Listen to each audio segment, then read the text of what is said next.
The crystalline dome of the Zephyrian high chamber glittered like a fractured diamond, refracting light into prismatic patterns across the polished floor. Captain Ryan Blake adjusted the cuffs of his dress uniform as he stepped forward, the weight of Earth's diplomatic future pressing against his shoulders. Around him, the high trade lords of the Zephyrian Empire loomed from their elevated platforms, their segmented exoskeletons shimmering with iridescent hues that shifted with every calculated movement. Captain Blake of the United Earth Starship Defiance, announced the chamber's synthetic voice, the translation echoing in 3 different galactic dialects.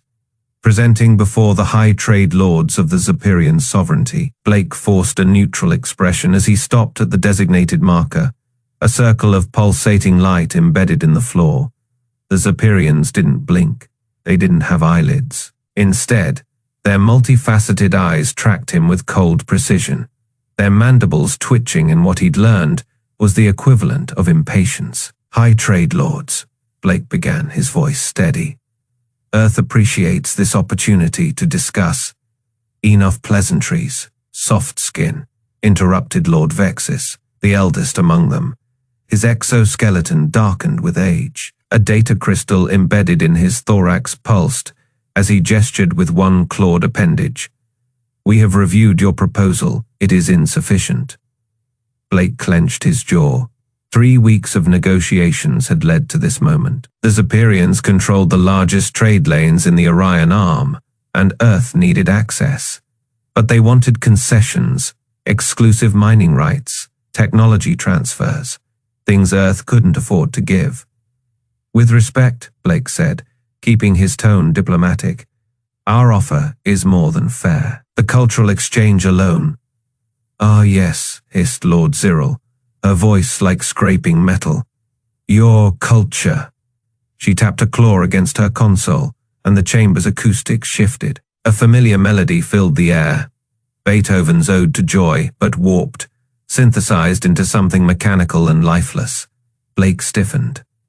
That is Zephyrian property, Vexis declared.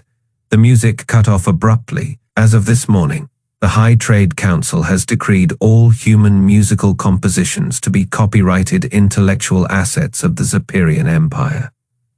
The words hit Blake like a plasma round to the chest. You can't be serious. Oh, we are, Cyril said, mandibles parting in what might have been a smile. Our legal drones have already filed claims across the galactic net. Every note, every rhythm ours. Blake's pulse roared in his ears. That is impossible. You can't copyright centuries of human creativity. Vexis leaned forward, his exoskeleton creaking. We already have. A holographic ledger materialized between them, scrolling endlessly with titles. Moonlight Sonata, The Star-Spangled Banner, even children's lullabies. Earth will pay royalties for every unauthorized performance, or face sanctions. Blake's fists tightened. This is extortion. No, Cyril corrected. This is business. The chamber doors hissed open behind him. 2 armored enforcers stepping forward. Their carapaces gleamed under the dome's light, their weaponized appendages twitching. Our terms will be transmitted to your government, Vexis said dismissively. You may go. Blake didn't move. You're making a mistake. Vexis's eyes darkened. Your species is young. You do not understand how the galaxy operates. Music is not art. It is commodity. And now it belongs to us.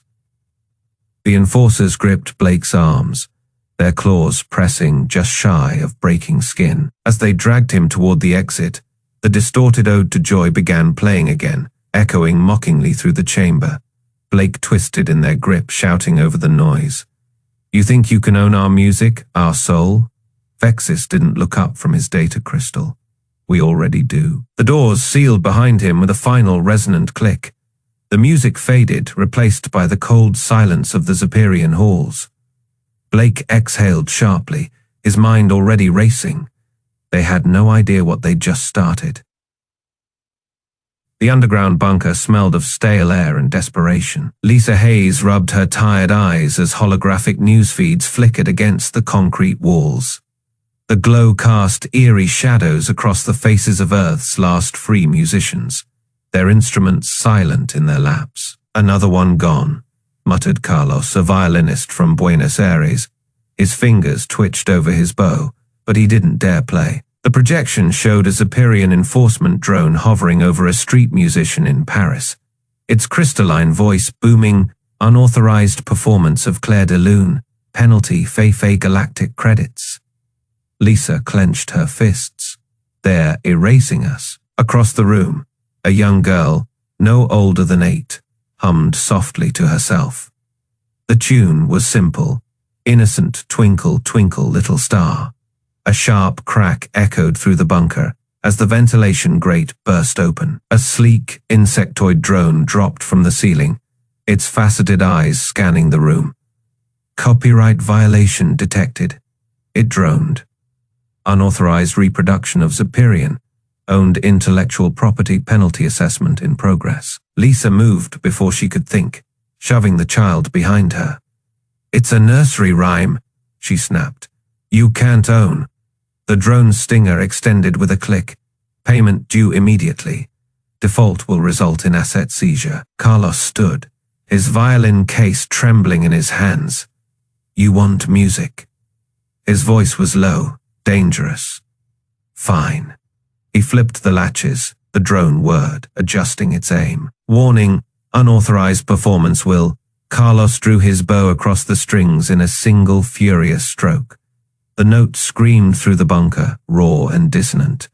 The drone shuddered, its systems glitching as the sound wave hit its frequency receptors. Lisa didn't hesitate. She grabbed a fire extinguisher and swung.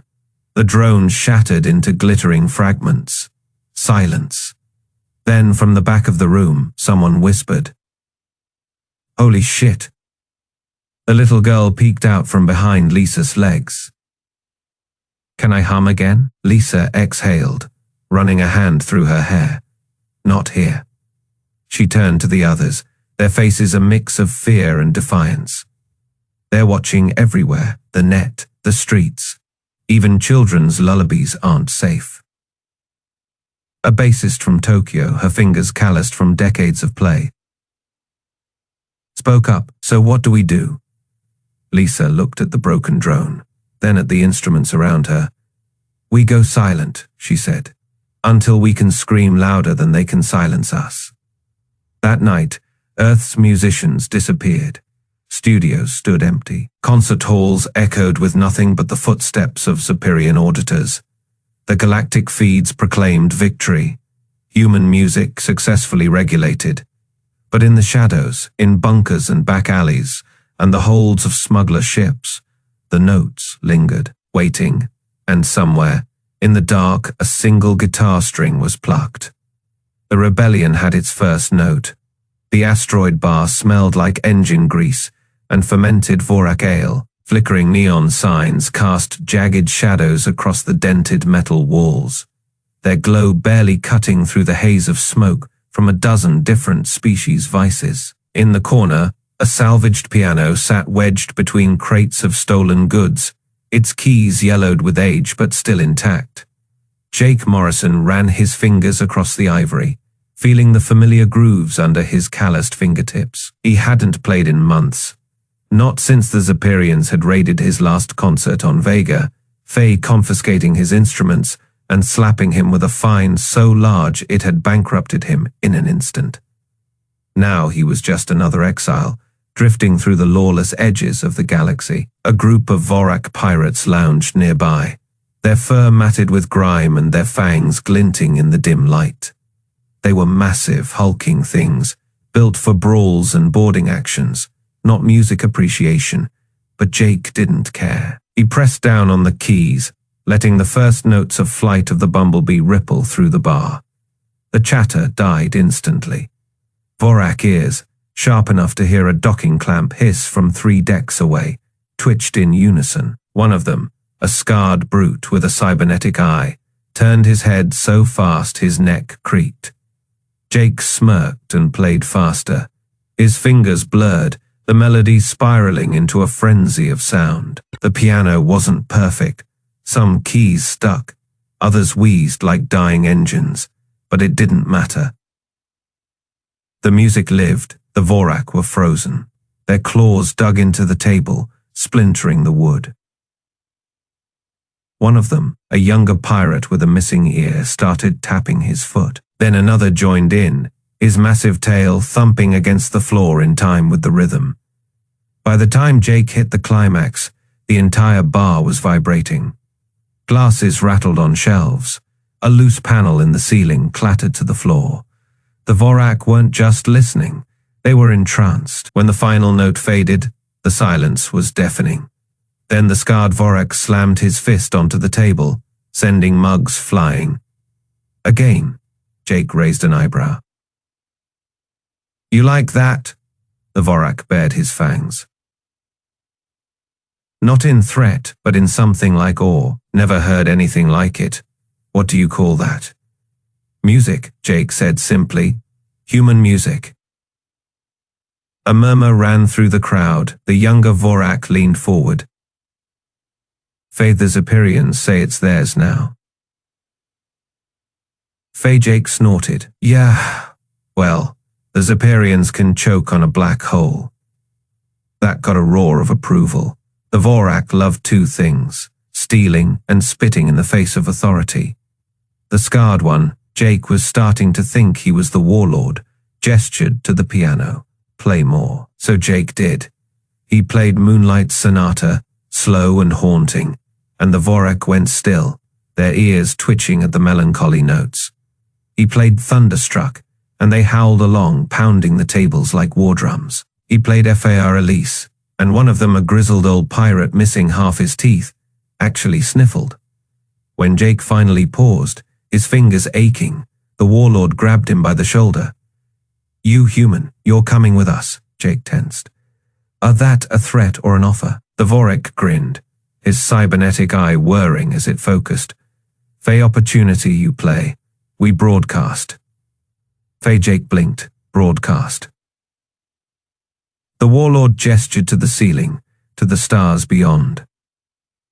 Zephyrians think they own your songs.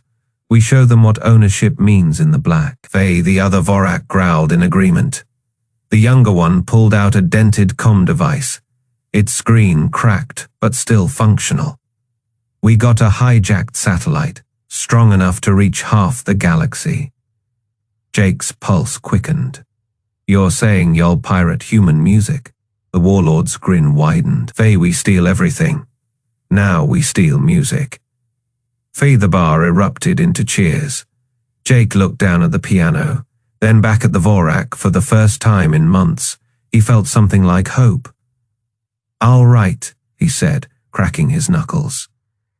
"But first, anyone here know Bohemian Rhapsody?" The Vorak didn't, but by the end of the night, they would. The signal crackled to life across 1,000 star systems at once. Bohemian Rhapsody, not the synthesized, sterilized version the Zephyrians had copyrighted.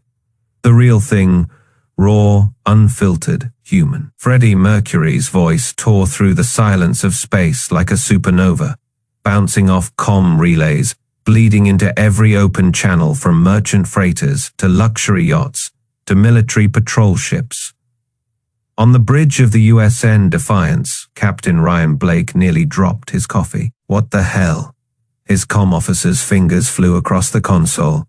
"It's everywhere, sir.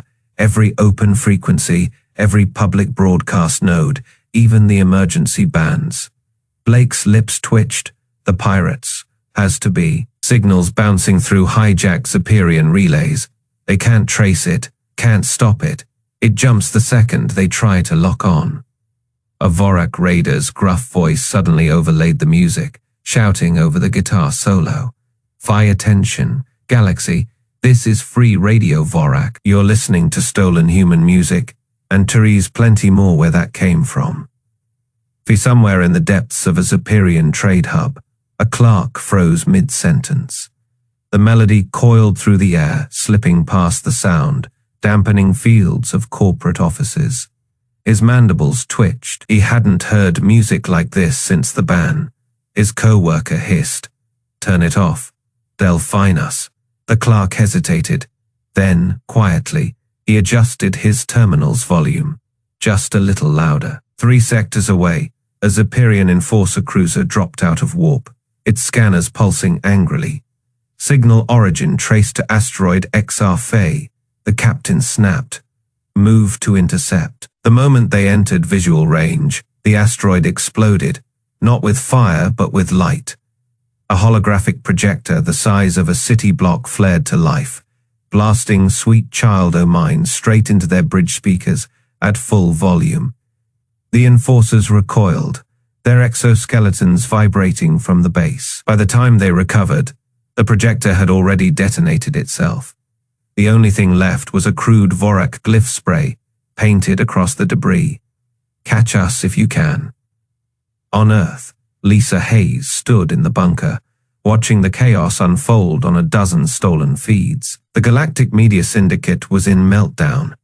Every channel, every platform, flooded with human music, a Zephyrian news anchor tried to cut the broadcast, only for another one bites the dust to override her feed mid-sentence. One of Lisa's aides grinned. They can't stop it. Every time they shut one signal down, 3 more pop up. Lisa exhaled, watching a group of schoolchildren on some distant world clapping along to "We Will Rock You." "They tried to silence us," she murmured. "Now the whole galaxy's singing." The Zephyrian High Trade Lord's chamber was in chaos. Legal drones buzzed frantically, projecting holograms of lawsuits piling up by the second. 17,000 copyright violation notices in the past hour, shrieked one lawyer. "We can't find them all." The trade lord's exoskeleton darkened with rage. "Then sue the planets. Sue the species." A junior clerk timidly raised a limb. The Cerellians just sent back a formal declaration. They've adopted Happy Birthday as a cultural heritage piece. They say if we sue, they'll countersue for emotional damages. Silence. Then, from somewhere in the room, a low, involuntary hum. The tune was unmistakable. "Don't Stop Believin'," the Trade Lord whirled. Who was that? No one answered, but the humming didn't stop. Jake Morrison leaned back in the pilot's seat of his stolen Zephyrian shuttle, feet propped on the console. The Vorak warlord's face filled the comm screen, his fanged grin wider than ever. "Phase 2, Jake asked. The warlord chuckled. "Oh, we're just warming up." Jake tapped a command. Every Zephyrian-owned billboard in the galaxy flickered, then lit up with the same 3 words in blazing letters. Play it loud, and the galaxy did. The Zephyrian High Command Chamber was silent, except for the faint hum of holographic displays. Admiral Vexar's segmented claws tapped impatiently against the crystalline table. His compound eyes reflected the tactical map. Earth's fleets were mobilizing. "They dare return," hissed Trade Lord Zelf, his exoskeleton flushing crimson with rage. "After we owned their music?" Captain Ryan Blake's face filled the central screen, his expression unreadable. The transmission crackled as the USN Defiance dropped out of warp, flanked by a ragtag armada of Vorak raiders and rebel ships from a dozen systems. "You don't own anything," Blake said, his voice calm. "You just stole it." Vexar's mandibles twitched, "and now we'll erase it permanently." He gestured to his fleet commanders. "Scramble the armada, target their communications arrays first, silence their broadcasts." Across the Zephyrian border, 300 battleships powered up, their sleek hulls glinting under distant starlight. But something was wrong. On the bridge of the Defiance, Lieutenant Chen frowned at her scanner. "Sir, their ships aren't playing their usual war hymns." Blake smirked. "Check their crew channels." Chen tapped a command a moment later. The bridge speakers crackled, and a familiar rhythm pulsed through them. "Dun, dun, dun, dun, dun." Blake's grin widened. seven-nation army. Aboard the Zeperian flagship, gunnery officer Krell struggled to focus. The white stripes riff looped in his head, his claws tapping against the firing console. "Concentrate," snapped his superior. "Target the human cruiser." Krell's secondary arms twitched. "I am concentrating," he muttered, but the beat was infectious. Next to him, comms officer Vess had given up entirely, her antennae swaying to the rhythm. "It's just better than our music," she admitted. Blake's fleet advanced. The Vorak raiders, normally chaotic in formation, had somehow synchronized their approach, engines pulsing in time with another one bites the dust. "Open hailing frequency," Blake ordered. The Zeperian admiral's face reappeared. His compound eyes narrowed. "You think this is a game?" "No," Blake said. "It's a concert." He nodded to Chen. "Play it." The Defiance's external speakers roared to life. We will, rock you." The sound wave hit the Zeperian fleet like a physical force. Ships shuddered, shields flickered. On the bridge of a Zeperian destroyer, a young ensign, raised on strict imperial hymns, suddenly stood up. "I can't take it anymore," he cried. "I like this." His captain lunged for him, but it was too late. The ensign slammed his claws on the comms panel, piping Queen's anthem through the entire ship. Vexar watched in horror as his armada fractured. Ships broke formation. Gunners missed their targets. A cruiser spun mid-battle, its thrusters pulsing to uptown funk. "What is happening?" Zelth shrieked. Vexar's mandibles clenched. "They're dancing." Blake's fleet closed in. The Vorak warlord's scarred face appeared on screen, his fanged grin wild.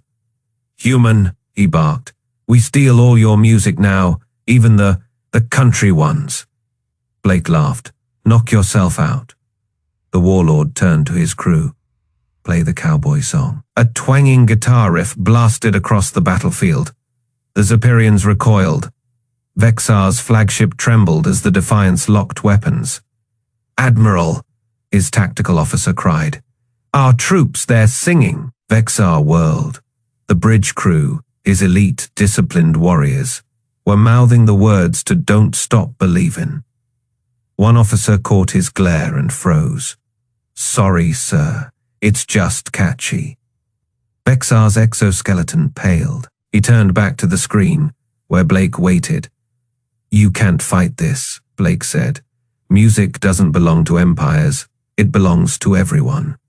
For the first time in his life, the great Zeperian admiral hesitated. Then his own second-in-command, a decorated veteran of 100 campaigns, started humming the chorus. Vexar's shoulders slumped. The battle was already over. The Grand Assembly chamber of the Galactic Council hummed with tension. Representatives from 100 species filled the tiered seats, their varied forms casting strange shadows under the crystalline dome. Lisa Hayes adjusted the simple wooden flute in her hands, her palms sweating. The weight of Earth's culture rested on this moment. The Zeperian delegation sat rigid in their section, their exoskeletons polished to a high sheen. High Trade Lord Vexis clicked his mandibles as Lisa stepped onto the central podium.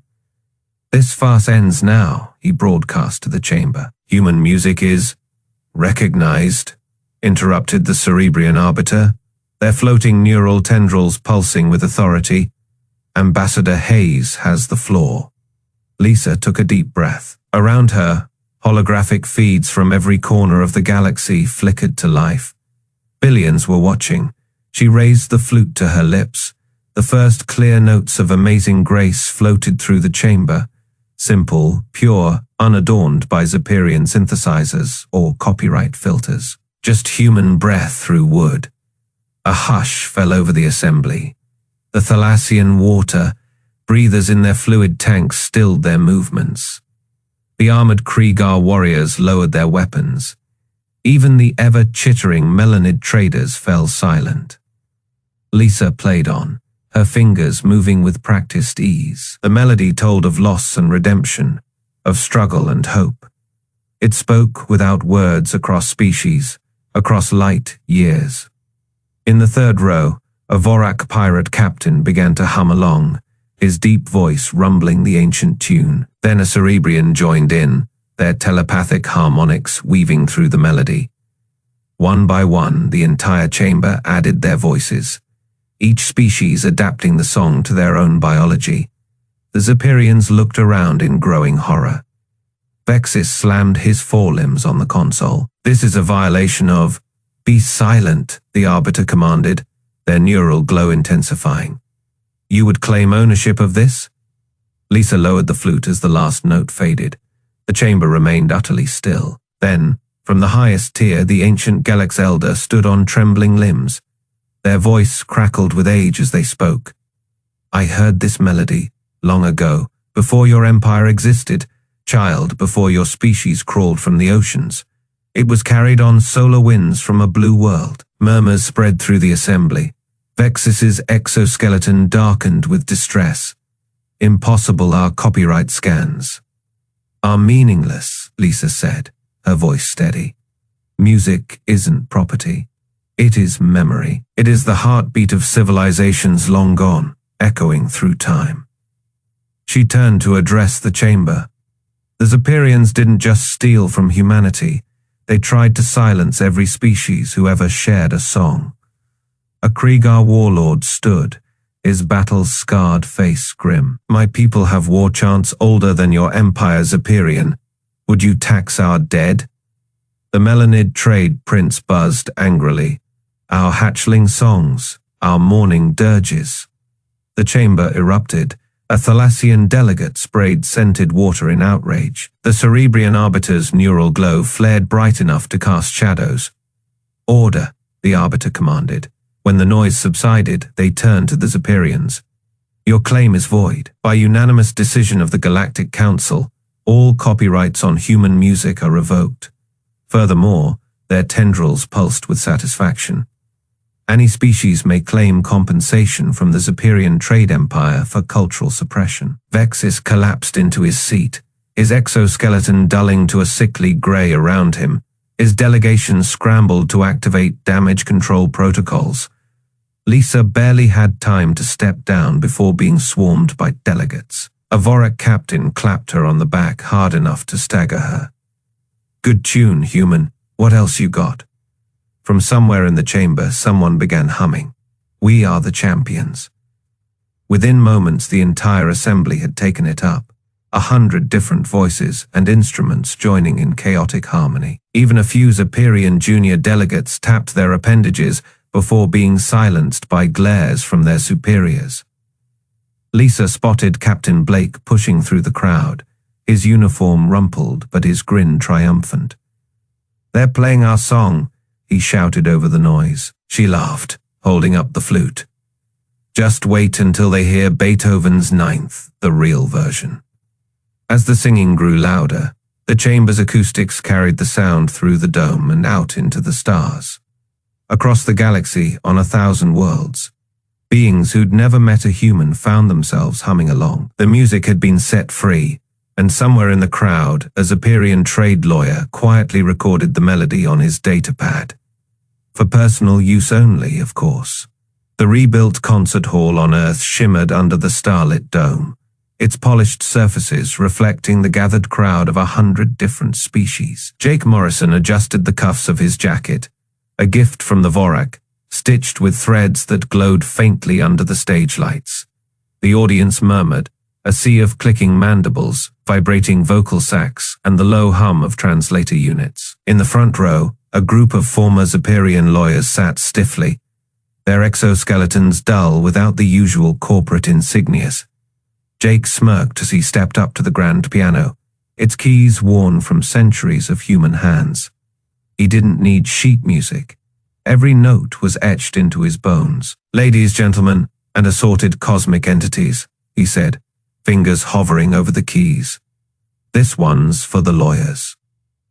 The opening synth riff of the final countdown blasted through the hall, and the crowd erupted. Vorak pirates roared, slamming their tankards together.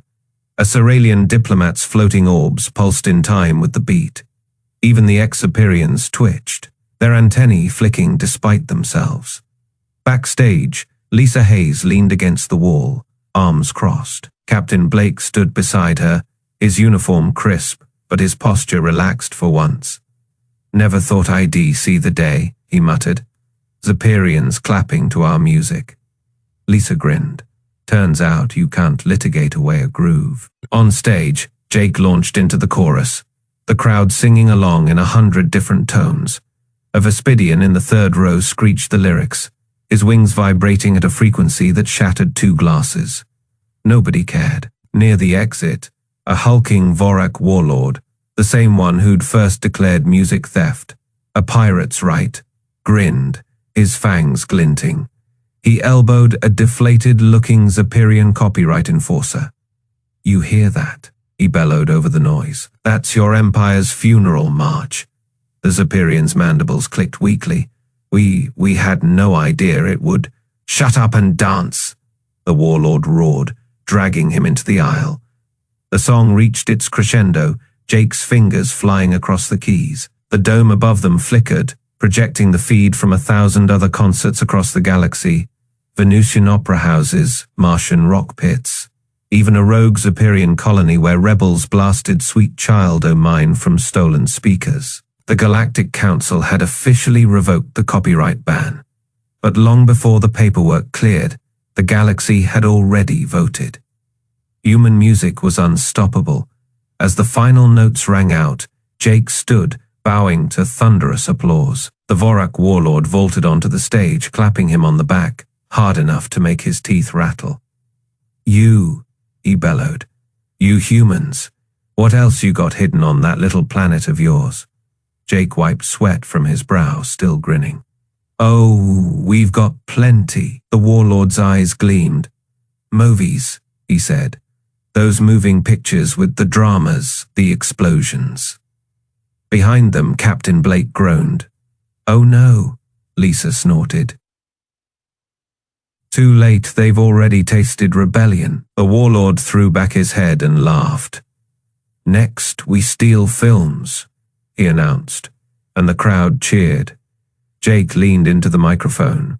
"Guess we'd better start making more." The hall lights dimmed, and the first chords of Don't Stop Believin' kicked in.